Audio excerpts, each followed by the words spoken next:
పడవకూలా ఉన్నదా పడవకూలా ఉన్నది తమ్ముడా వీరయ్యరా ప్రాణం తీసే తందుకు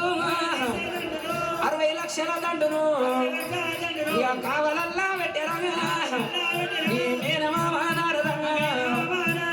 మంచోడు